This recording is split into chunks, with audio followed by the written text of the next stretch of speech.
Sintonía. Me acompaña aquí en estudio, como lo hace regularmente, el periodista Luis Núñez Salmerón, quien esta vez ha invitado al economista y exdirector de la DGI, el don Roger Arteaga, Lord Arteaga, como le decimos nosotros. Bienvenido, don Roger, y bienvenido, Luis Núñez Salmerón. Sí, Plinio. Muchas gracias, Plinio, por la invitación. Primero lo veo con una chaqueta inglesa, como siempre usted. Bueno, yo padezco un poquito de frío también, ¿verdad? Sí. Y cuando vengo a estos lugares que ponen el aire bien helado, tengo que cubrirme porque después en la noche estoy con dolores en los huesos. Después está como en la edad, como dicen, en la tercera edad, sobándose con cofal, con cepulito. Todavía aquí hay un muchacho que me dice es con gas. Ah, sí. Ya, eso también ayuda, sí. caliente. Sí, el problema es de que después viera que nadie quiere dormir con vos, bro. Sí. Así es que entonces... El cepol es más pasajero. Porque Puedes agarrar fuego, ¿no? Sí, pero bueno, ya viste, Sí. esa chaqueta es para caminar en los campos elíseos en primavera, ¿viste? Nada más. Solo el olor arteada se puede dar. O sea, esos logos. tremendo privilegio aquí en Así es. en estudio. Hoy me encontré a Bosco Matamoros comiendo ahí en la cafetería de Galería. Y andaba don Bosco Matamoros con un pantalón salmón. ¿Ya? Y una camisa cuadradita. Con algunos salmones, ¿verdad? De entrecolor. Y entonces me dice, es que estoy saliendo dice, como de Maryland hacia Nueva York. Me dice, ¿y por qué hacia Nueva York? Bueno, me dice, es que así me siento, me dice que ando. Dice, ando en primavera, dice. Así que entonces esto de, a veces eso dice mucho desde las corbatas, Sí. pero el Lord Arteaga es todo un personaje, ¿viste? Sí, no, totalmente de acuerdo. No solo porque estuvo tallando desde la DGI, ya, y dicen que una vez hicimos un ranking de quiénes eran los mejores directores de la DGI. Sí. Y entonces no dijeron que era el mejor, pues dijeron que era el más bueno. Sí. ¿Verdad? Totalmente de acuerdo. Sí, por lo menos lo más bueno, había, cuando uno llegaba donde el doctor Arteaga, uno llegaba y había equidad en las decisiones, porque los otros o te querían dar un garrotazo, ¿verdad? Y no te dejaban ni negociar y te aplicaban la ley, u otros pues te aplicaban más allá de la ley, ¿verdad? Y te daban unos checazos, ¿verdad? Que después estuvimos comentando. Sí, yo creo que eso es lo importante, realmente, la aplicación de la ley. Sí. Independientemente de que sea duro o que sea suave para uno o para los otros. Gracias, Plinio. Aquí estamos pues ya entrando en materia, realmente, pues precisamente lo que decía, estamos con el exdirector de la Dirección General de Ingresos, además de eso, economista, también fue gerente del Banco Centroamericano de Integración Económica, que también el banco ha hecho estudios sobre el tema tributario, y creo que hoy es un momento oportuno, precisamente por eso queremos hablar con don Roger, para hacer un análisis en frío realmente, no tanto ya la reforma, pues que se ha hablado mucho de estas últimas reformas del año pasado, lo que se está hablando ahora con una posible nueva reforma, sino realmente el sistema tributario. ¿Qué es el meollo del asunto? El tema tributario y la cultura fiscal, ¿verdad? Porque entonces el tema de pago de impuestos es un tema de cultura. Los norteamericanos lo tienen, lo tienen ya totalmente asentado. Pueden pegárselas a la mujer, pero no pegárselas al tío Sam, porque saben que le viene una muerte civil. En Europa también, ¿no? Hay una gran cultura de impuestos. Inglaterra, Alemania. Sí, y son impuestos fuertes. Hay países con... Y nosotros aquí ha sido que cada que hay controversias políticas, dicen, ¿y para qué voy a ir a pagar si este gobierno no lo administra?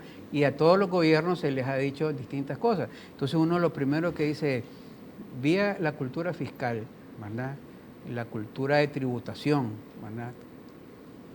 Está nuestro país con el sistema, diríamos, legal necesario, ¿verdad? O todavía hay distintas cortapisas, y digo diferencias para la aplicación de los impuestos, y por eso es que el ciudadano no quiere pagar impuestos.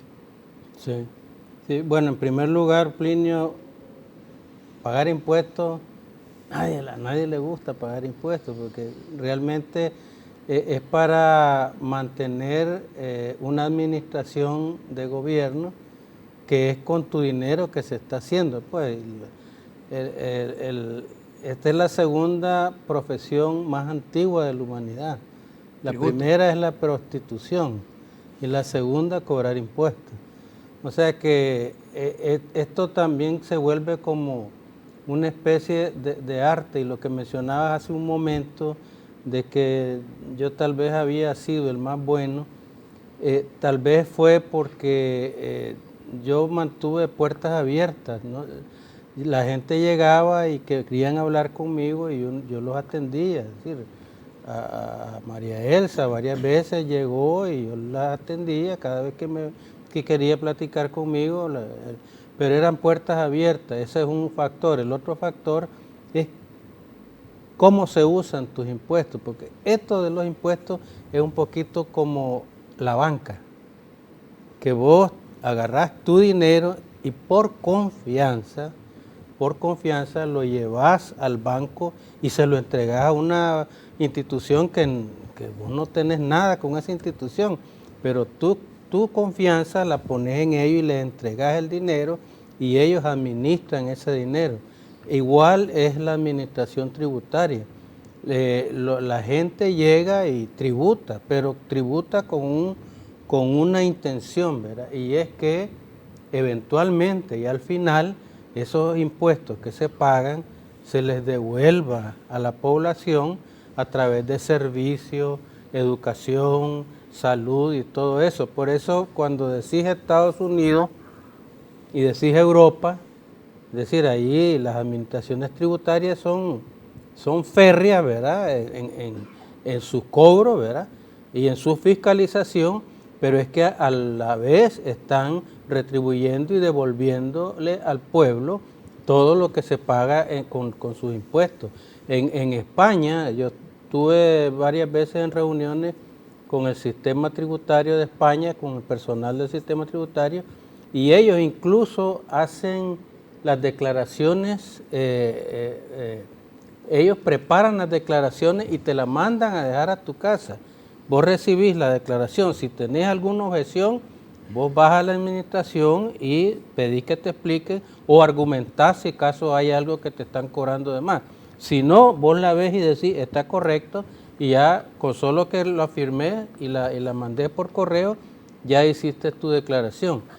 En Nicaragua lo que no ha habido es esa cultura, pero es que tu papá fue director del Ramírez Goyena, y en el pensum del Ramírez Goyena ahí no había ninguna materia que hablara sobre el pago de los impuestos y por qué se debe pagar impuestos. Había educación cívica, le decían, pero no te decían que era una necesidad el pagar los impuestos. Y no hay materias que toquen ese punto en los pensum de educación. Así es que nosotros nos hemos creado con una cultura de que lo que te están cobrando de impuestos es que te lo están robando o que otro se está beneficiando de eso. Entonces por eso es que ese gobierno dice, ¿para qué voy a pagar impuestos? Si de todos modos se lo roban. Y desafortunadamente a mí me tocó, Plinio, bailar con la más fea, pues, porque el presidente Bolaño tenía varios ministros, que vos los has tenido algunos aquí, ¿verdad? Pero eran ministros que andaban regalando cosas. Unos regalaban casas, otros escuelas, otros pupitres, otros camas, otras cosas, pero eran los ministros regalones. Y a mí me pusieron a bailar con la más fea, a sacarle los reales a la gente de la bolsa para que esos ministros anduvieran regalando cosas. Pues entonces, eso me hizo ver que era necesario facilitarle, y en esto creo que fue el éxito de la administración en mi época, de facilitar el pago de los impuestos, porque a mí me dolía, te voy a decir, me dolía ver que a la fecha de pagar los impuestos había unas enormes filas que se salían hasta de la administración tributaria en la calle y la gente en medio sol para pagar los impuestos. Yo dije, no es posible que obliguemos a la gente a este tremendo sacrificio para pagar los impuestos.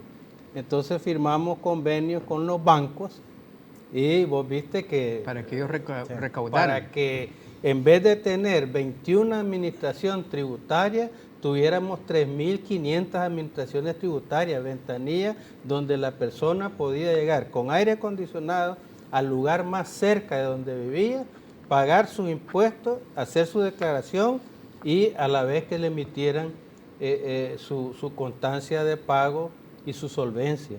Eso se logró hacer y también se abrió la ventanilla tributaria electrónica, el VET que se llama, que vos alguna vez lo usaste también, que entrabas a la administración, vos hacías tu declaración, le decías a tu banco, páguele en la cuenta tal de la DGI, y ya pagado eso, entonces te mandaban tu solvencia.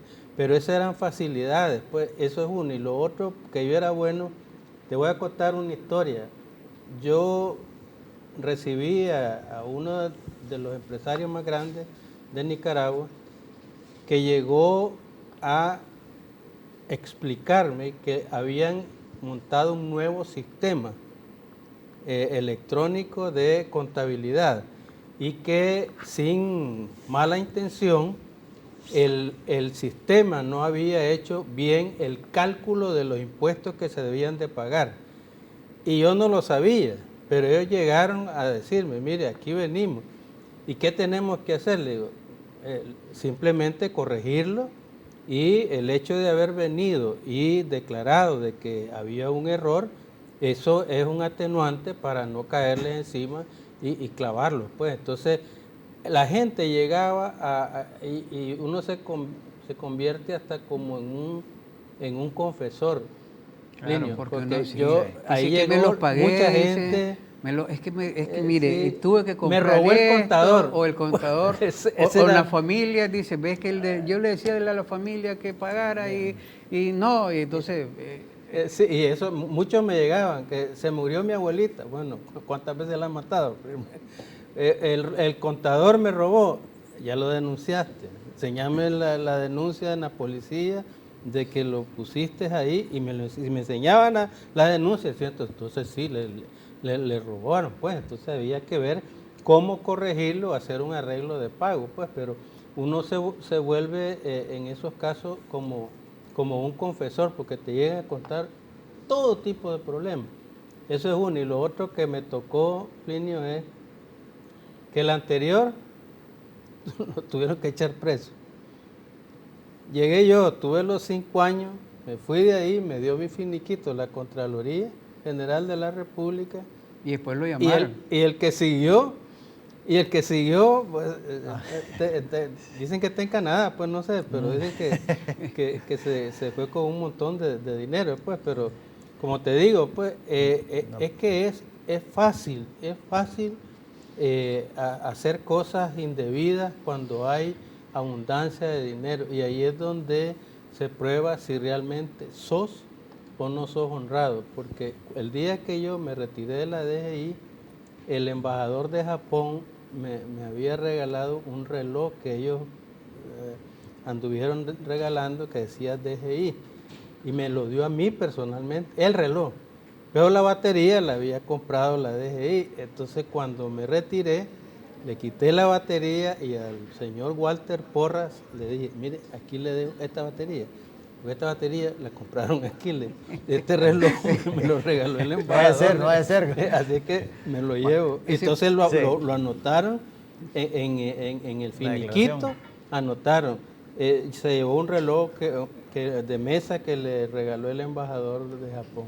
Vamos a hacer rápidamente una pausa. Eso es parte de la cultura fiscal y de cómo un funcionario público actuó, ¿verdad? Quizás, como le decíamos, no era el mejor, pero era el más bueno, decían en ese ranking de los directores generales de ingresos. Pero nos vamos a ir a la pausa, y cuando regresemos, vimos la educación tributaria y la cultura fiscal, pero ahora veamos cómo andan los números, porque de pronto eso crea zozobra alrededor de cuánto está recaudando, con eso se hace el presupuesto general de la República, si lo están gastando bien, y comienza uno, como dicen en la economía, hay mucho, como dicen, ruido. Vamos a los mensajes y regresamos aquí con Luis Núñez Salmerón a seguir conversando con don Roger Arteaga.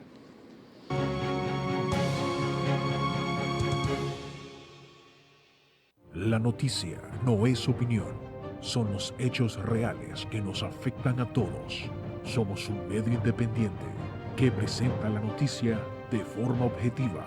Mantenemos nuestro compromiso de informar, porque el verdadero poder lo tienen aquellos bien informados.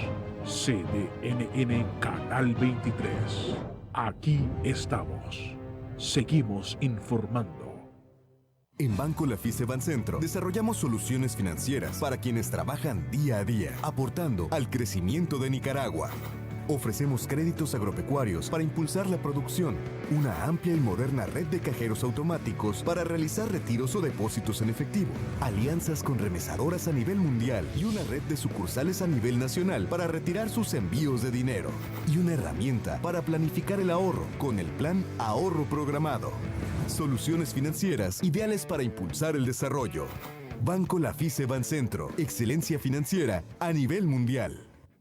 Universidad Central de Nicaragua, una gran historia vivida por 20 años impulsando experiencias y aprendizajes. UCN, de referencia nacional.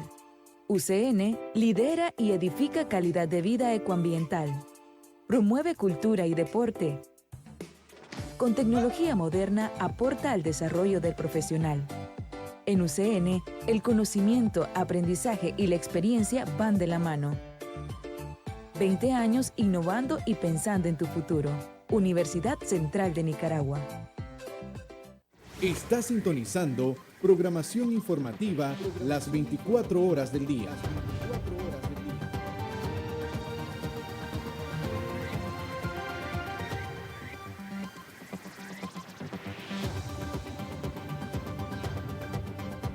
Somos CDNN, Canal 23, Canal 23.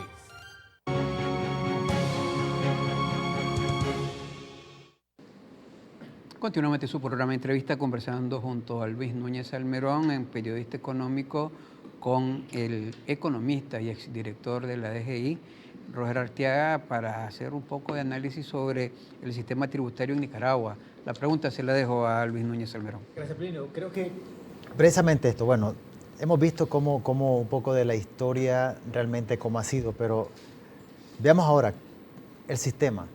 Es decir, aquí doña Violeta, bueno, fue transición, pues, el doctor Alemán, pero siempre han sido recaudaciones que han ido dirigidas a conseguir dinero. Pero el sistema, siempre se señala de que el sistema es regresivo, que aquí paga la minoría, la mayoría prácticamente no paga, hay una enorme cantidad de gente que no está pagando, etcétera. ¿Qué está pasando? ¿Qué ha pasado con el sistema? ¿Por qué nosotros seguimos realmente empantanados? Y nuestro crecimiento es mínimo realmente en cuanto a recaudaciones.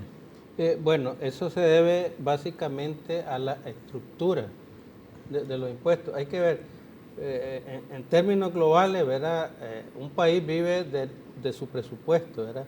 Y ese presupuesto se alimenta de 3 fuentes principales: los impuestos, los préstamos y las donaciones. Y en el caso de Nicaragua, pues ha habido épocas en que se han tenido, es decir, préstamos enormes, ¿verdad? Donaciones enormes, y la situación económica permitía tener un cobro de impuestos normal.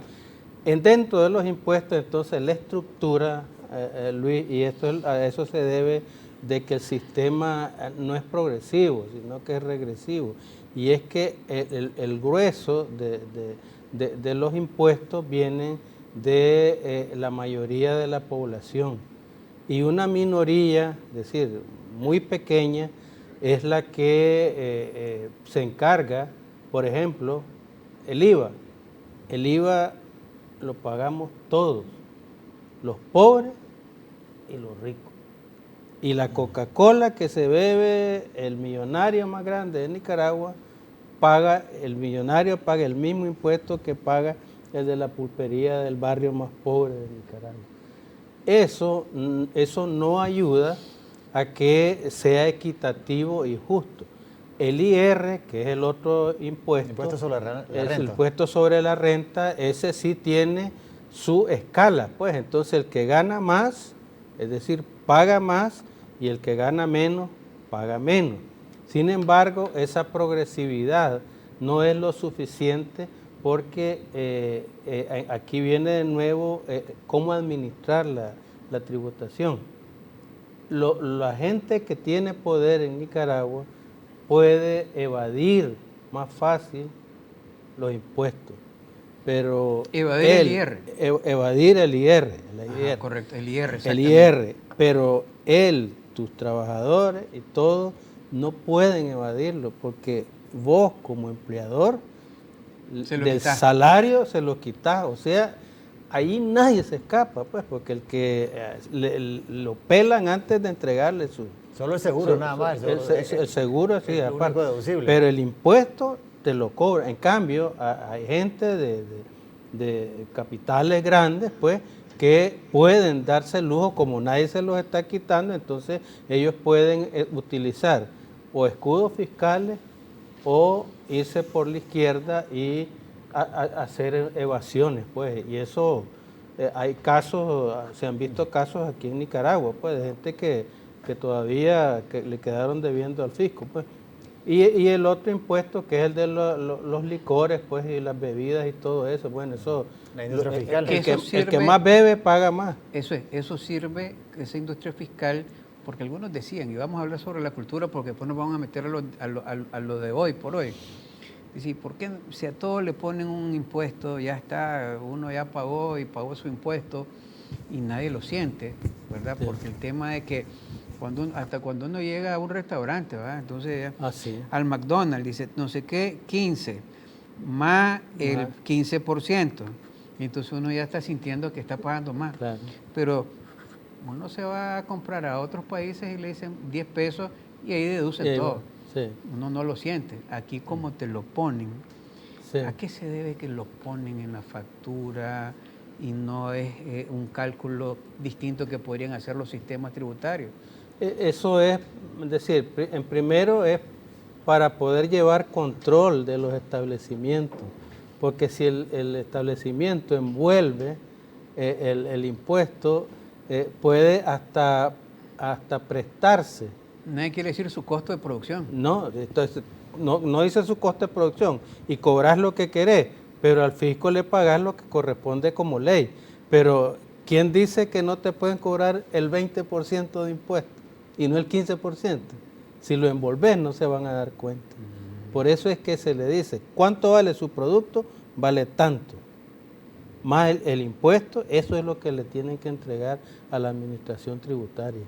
Por eso se llaman los retenedores, pues, porque ellos son retenedores. Retienen y eso tienen que entregarlo a la administración tributaria. Pero lo otro es peligroso y iría en contra del consumidor.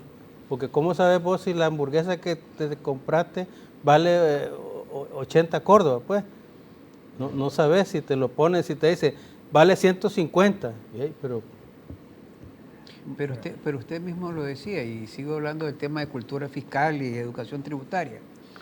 De pronto todos aparecemos como que no pagamos los impuestos. El que no lo pagó es una institución empresarial, el que retuvo los impuestos de IVA, ¿verdad? El que no reportó bien el IR, ¿verdad?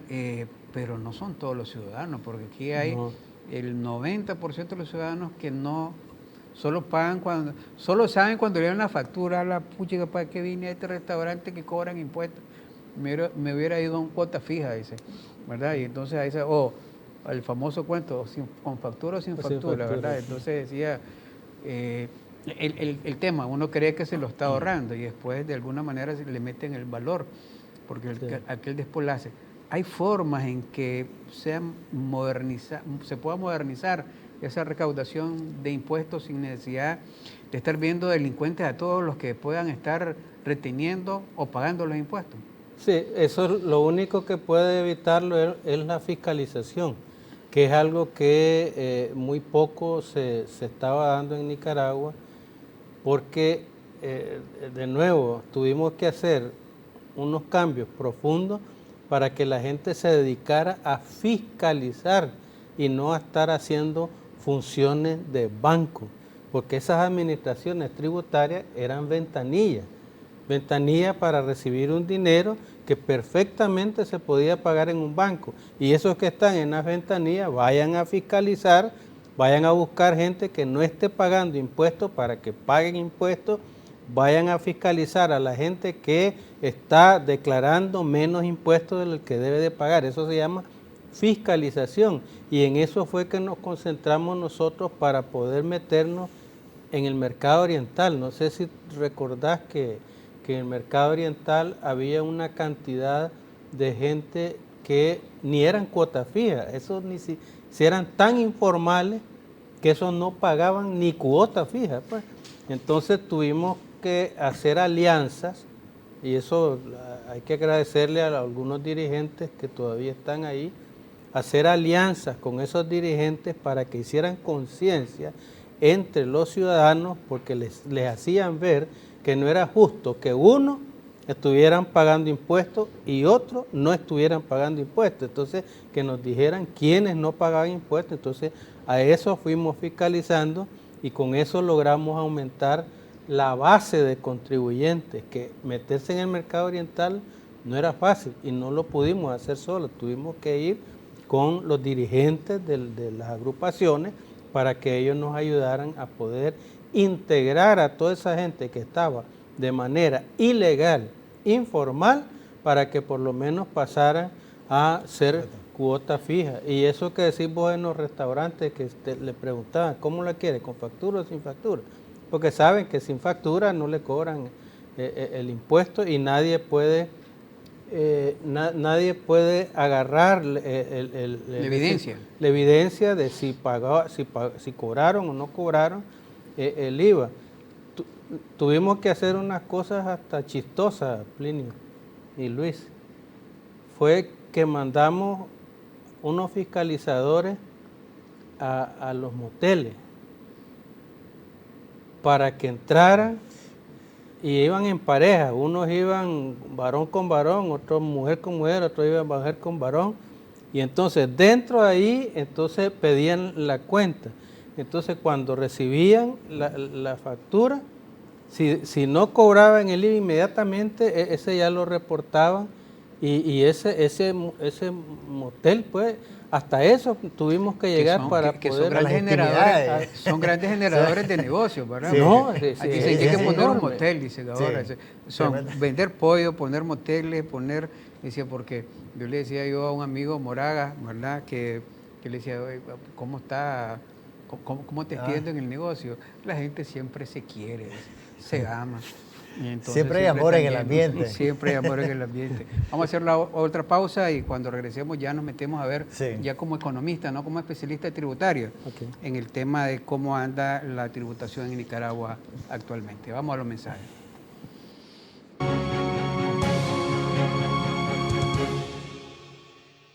En Unicid contamos con más trayectoria, prestigio, seguridad, alianzas. Contá con más facilidades de ingreso, programa de becas, modalidad presencial y virtual, nivelación académica.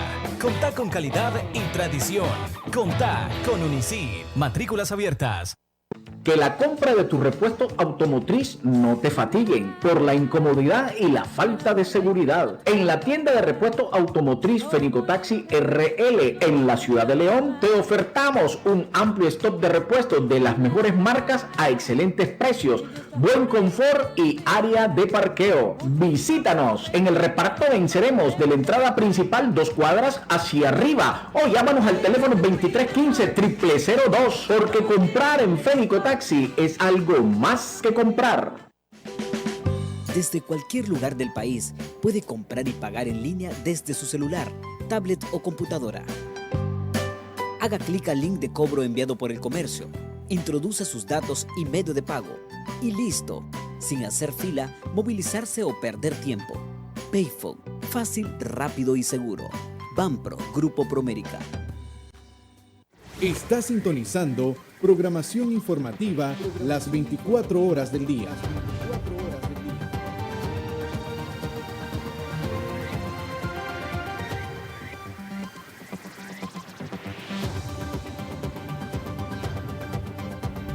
Somos CDNN, Canal 23, Canal 23.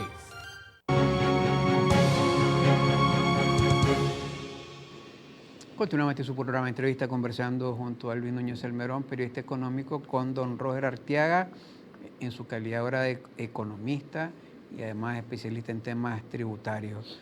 Don Luis, adelante. Creo que un tema importante que tocaba don Roger es precisamente el de la base tributaria. Cuando usted la deja, había un proceso de crecimiento. ¿Realmente qué tanto ha crecido la base tributaria y cuánto más o menos se estima, o por lo menos hasta donde hoy registro, en cuánto quedó esa base tributaria? Es decir, la base tributaria es cuántos están pagando, pues cuántos pagan sus impuestos.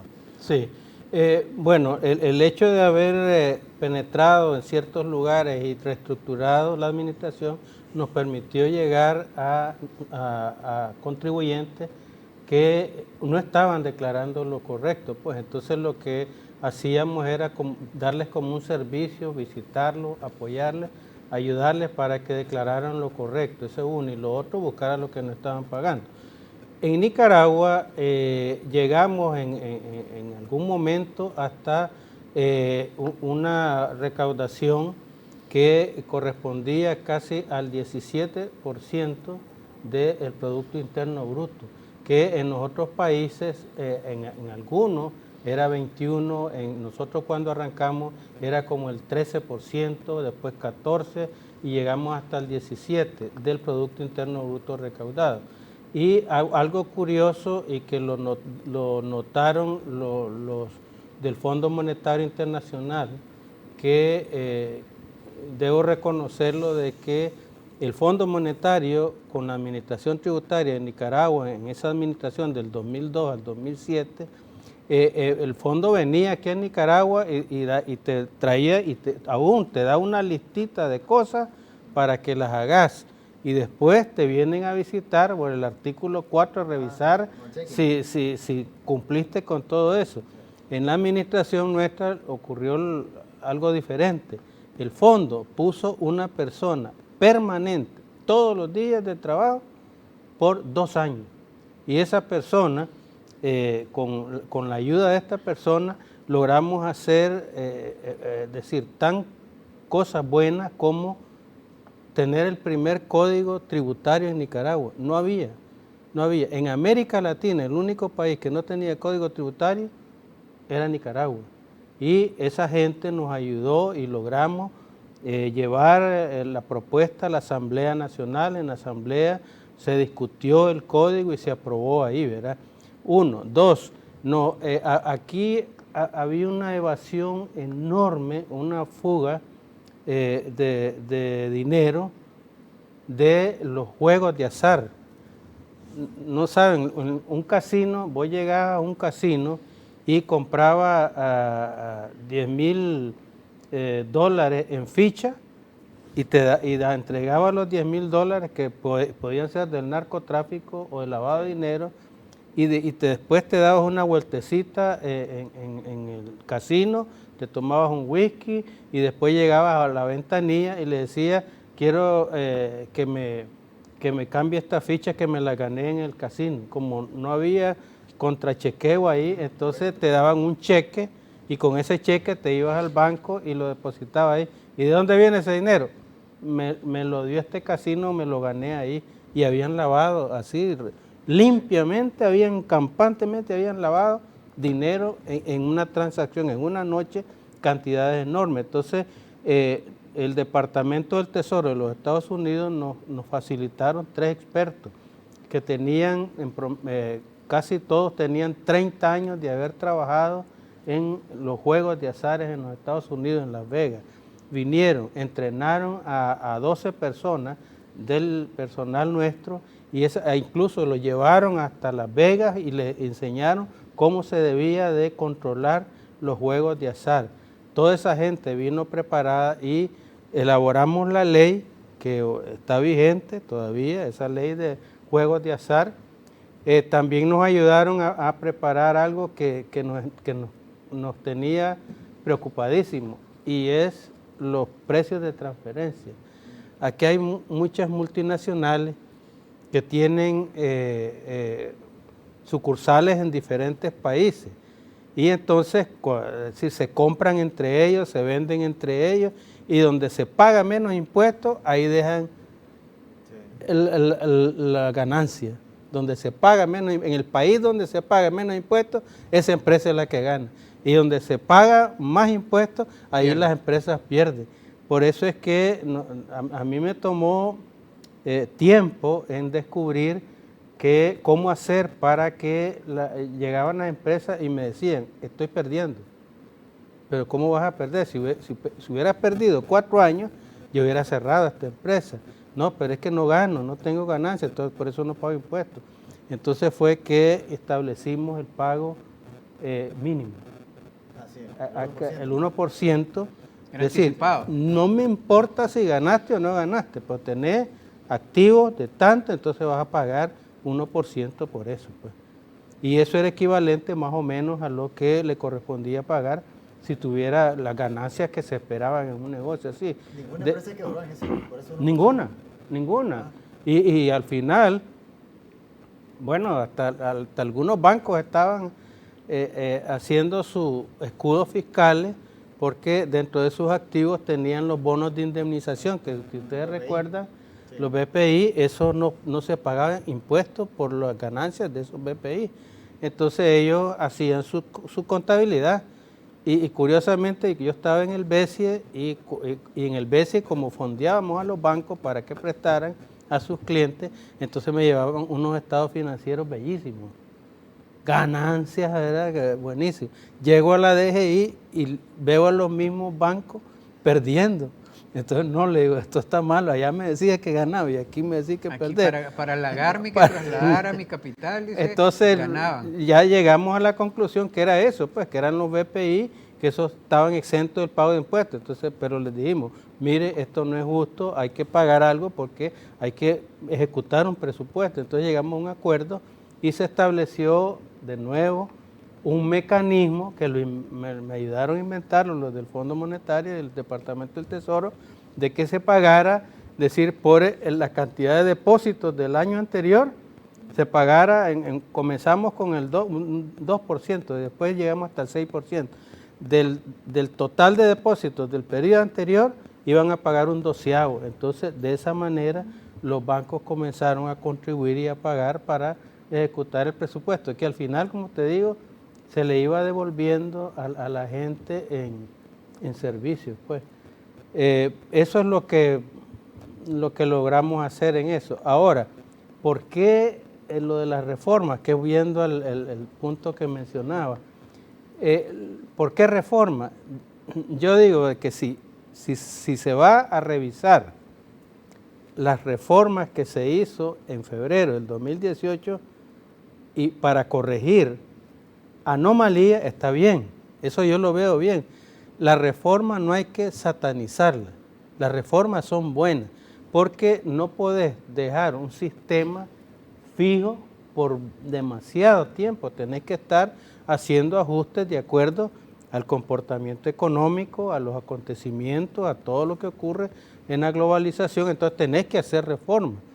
Pero si esa reforma tiene un propósito, como se ha visto que esa reforma de febrero del 2018 vino a hacer que una cantidad de empresas tuvieran que recurrir a lo más fácil, despedir gente. Y yo no sé si ya pasamos los 350,000 desempleados. Es que extraoficiales, que empresas tuvieron que cerrar sucursales. Hace unos días un banco cerró una sucursal importante, pues, que estaba ahí en Ciudad Jardín, despedir gente. Entonces hasta los titulares ahora dicen que hasta está creando un trauma, pues, psicológico en la población, porque el que está desempleado no sabe cómo hacer para comprar y comer, para vivir. Y el que está empleado está nervioso porque está con miedo de que lo vayan a despedir. Entonces, todo eso producto de tal vez de una mala decisión. O sea, que si en la asamblea anunciaron de que van a revisar esa reforma, si es para corregir anomalías, yo creo que está bien, que hay que darle el beneficio de la duda, pues. Pero si es para sacarle más dinero a esta economía, yo creo que el resultado va a ser el mismo resultado que dio esa reforma, que dicen que creció en 4.000 millones. 7.500, casi 7.500 millones de Córdoba, pero sí, eso en términos monetarios es posible que haya incrementado, pero en términos reales, si a eso le quitar lo que es la inflación y la devaluación, al final no creció nada, es decir, quedó en cero, pues. No resultó, no dio los frutos que estaba esperando. Sí, por ejemplo, cuando uno revisa las reformas, por ejemplo, cada vez que se hace una reforma, el primer año sube. Sin embargo, ya a partir del segundo año comienza a bajar. Sí. Eso está pasando ahora. Es decir, el año pasado dicen 7.000 y tantos millones. Este año no, difícilmente van a conseguir. No va a llegar, es que ya llegó a su punto de inflexión. Ahora comienza a decrecer, entonces tal vez lo que quieren es buscar cómo mantenerlo, pero de nuevo, para buscar cómo mantenerlo, es quitarle recursos al productor, que lo puede utilizar el productor para reinvertir y producir más, y quitarle recursos al consumidor, al no darle capacidad de consumo. Entonces lo que hace es deprimir más la economía. Y ahí es donde creo que Plinio, los economistas, vos sos economistas también, en tiempos de recesión no funcionan las reformas recaudatorias. Una reforma recaudatoria funciona cuando la economía está boyante, está sólida, está fuerte, musculosa. Pues ahí sí se puede hacer una reforma y poder recaudar mucho. Pero en una economía como la nuestra, que está en recesión, yo no sé a vos qué más te pueden sacar. Si yo no sé cómo están tus finanzas, pero yo no creo que estén bollantes, pues, porque la situación, yo he sabido de que hay muchas empresas que han dejado de publicitar cosas y todo porque la situación no lo permite, pues, claro. y es uno de los rubros que son más rápido se van, más rápido se corta, porque quitarle publicidad. Es lo primero. Quitarle publicidad. Que incluso es un error porque debería ser al revés. A veces sí, por tema de política empresarial y otras por tema de finanzas empresariales. Pero ahora hay incentivos tributarios, hay sectores que se han demasiado incentivados y que después no pagan. Hay otras áreas que pudieran verse y decirse, hombre, estos sí están bien y podrían pagar un poco más. O todos estamos tan a katana. ¿Cómo lo ve usted el análisis? Porque digo, las reformas son para ver de dónde sacan. Entonces, te referí exoneraciones y exenciones. Y entonces digo yo, eso que son incentivos tributarios muchas veces, pero que en otros casos ya son evasiones, pues. Sí, o abusos. Ilusiones o abusos, pues ya no quiero pagar. Y o sea, no pagan. Pues te voy a contar que hay sectores que necesitan ser estimulados. Sí. Hay sectores que hay que buscar cómo ayudarles porque son sectores frágiles, pues débiles. Pero hay unos sectores que tienen una fortaleza financiera y que están ganando, pues. Aquí lo que ha ocurrido es que las exoneraciones, no hay que satanizarlas tampoco, las exoneraciones son buenas cuando querés incentivar un sector. Pero de repente lo que ocurrió aquí en esta administración, de todos estos años, de todos estos gobiernos, es que las exoneraciones que se han impuesto se han quedado como para toda la vida. Entonces hay empresas que viven de las exoneraciones. Te voy a dar datos, pues las zonas francas, la ley dice que tienen derecho a 10 años para trabajar sin pagar impuestos. Entonces, ¿qué es lo que ocurrió? Que las primeras zonas francas que cumplieron los 10 años, quebraron. Las quebraron. Las quebraron y crearon otra zona franca y tenían el ciclo de 8 otros años, 10 años. Lo cerraban y pedían 2 años después volver a decir una nueva zona franca. Y eso ya se crea en no, sí. entonces ya se hizo costumbre además. No, además se hizo una costumbre hacer eso.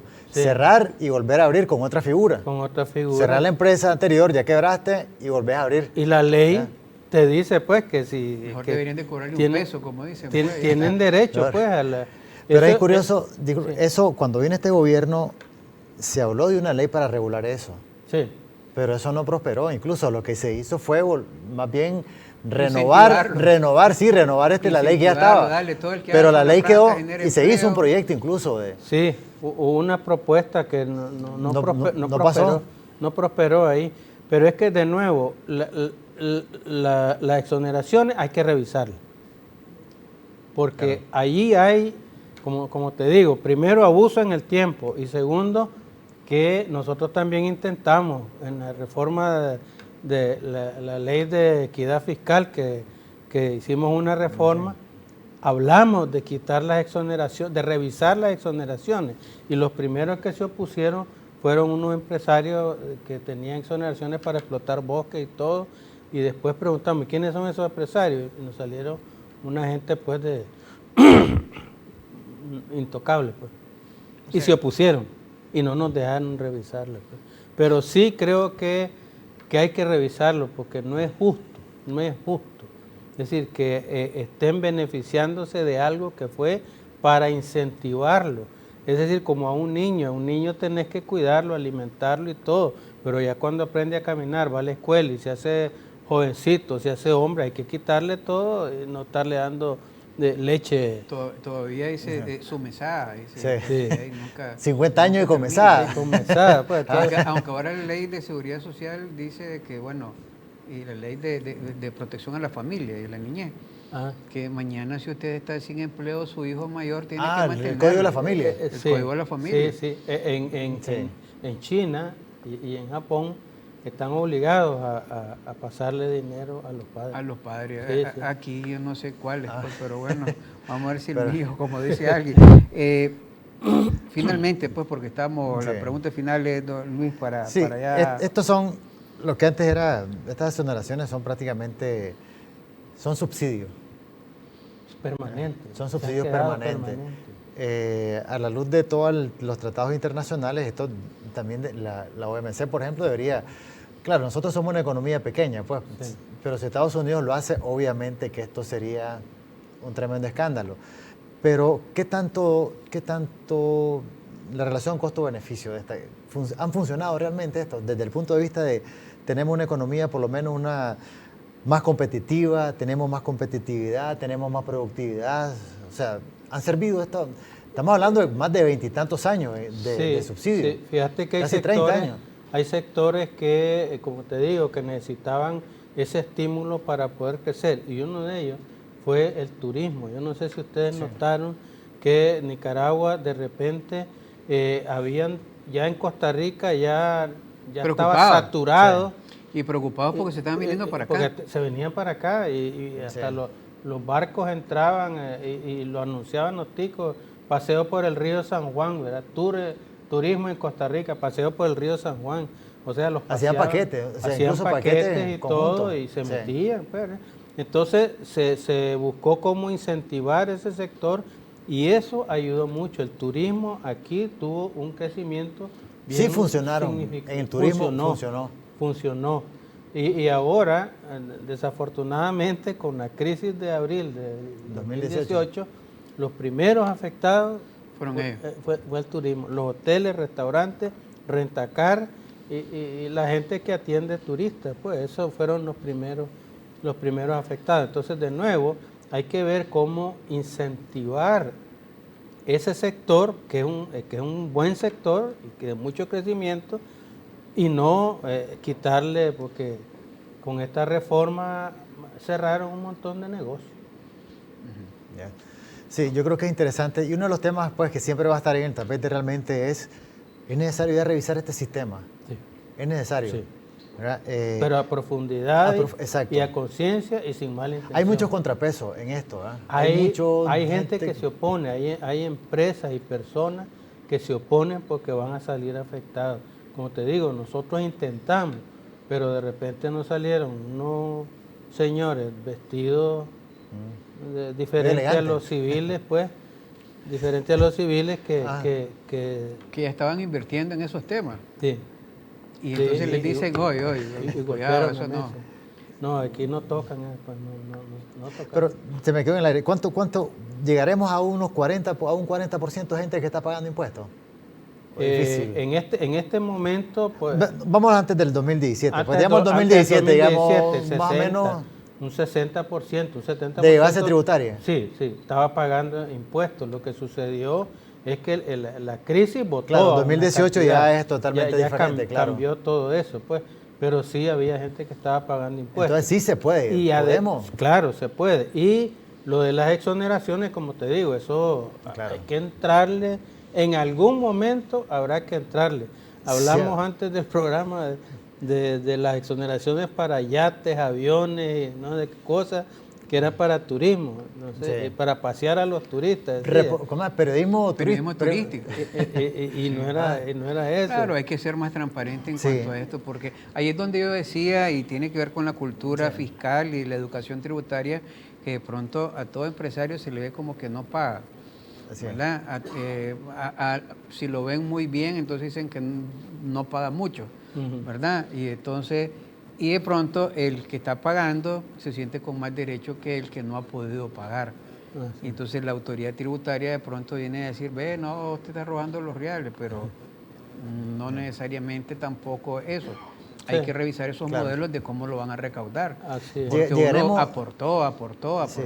Llegaremos a los más de 1.000 millones. Se habla de como entre 1.000 más de 1.000 millones de dólares en exoneraciones. ¿Podemos andar por esa cifra? ¿O más? No, en un momento yo oí que eran 1.500 millones lo que se exoneraba.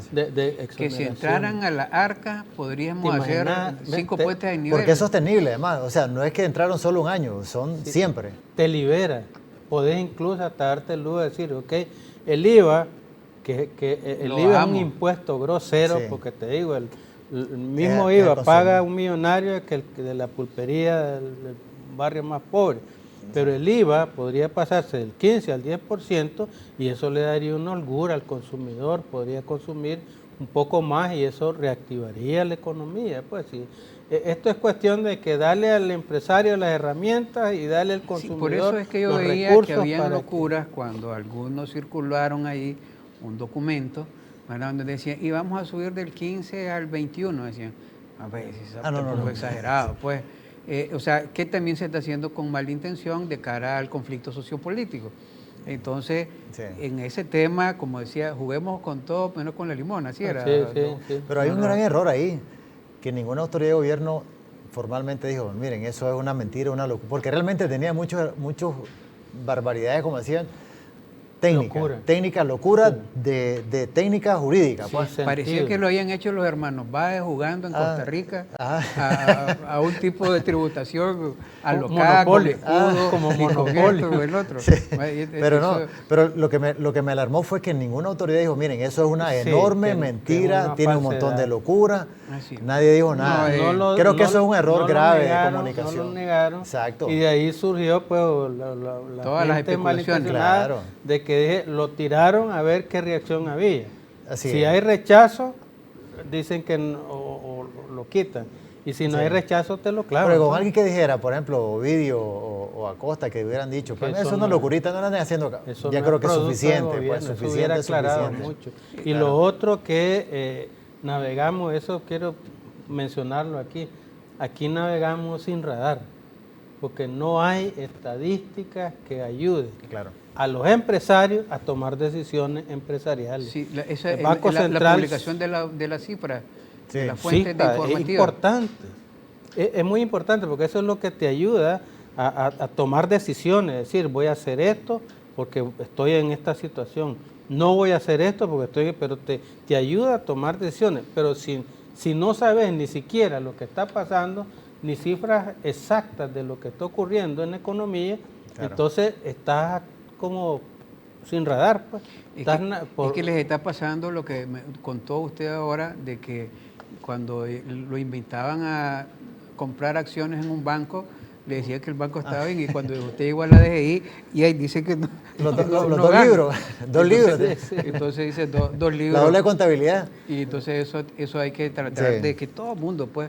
El problema es que yo creo que políticamente también, por eso es que es regulado el tema de la comunicación económica, porque pues como el ruido inmediatamente causa pánico, aquí se han quebrado bancos y se han quebrado empresas porque lo ven ahí publicado de que dicen y es mentira. Sí, está en crisis. Entonces la gente a sacar los reales, porque es de confianza. Porque es un tema de confianza. Con cuestión de confianza. Por eso hay que tener responsabilidad, todos los emisores de opinión, los medios de comunicación. Ahora, pues no digo regular las redes sociales, pero el que diga ahí eso, sepa que atenta no solo contra el gobierno, sino contra su propia economía. Porque está afectando... y después dicen, es que el pan subió, dice la viejita del banco, del barrio, dice que subió, subamos. Y agarramos vara, todo. Don Roger, un gusto tenerlo aquí hoy, le agradecemos. Gracias. Don Luis, ¿algún comentario final? No, gracias, siempre es un honor y es muy ilustrativo hablar con don Roger sobre estos temas, realmente es toda una autoridad. Gracias, don Roger. Gracias. Y esperamos seguir conversando de esto, porque hay más. Sí. Y esto fue una pasadita nada más. Y las cosas que vengan tenemos que sentarnos y hablar y explicarle a la gente. Eso es importante el trabajo de ustedes, porque a la gente explicarle qué es lo que está ocurriendo para que la gente entienda por qué es que se toman algunas decisiones. Entendido, doctor Arteaga, Luis Núñez Salmerón, periodista económico. Gracias a ustedes, amigos televidentes, de haber estado en sintonía de su programa de entrevista. Estén pendientes de los noticieros. Aquí estamos, seguimos informando.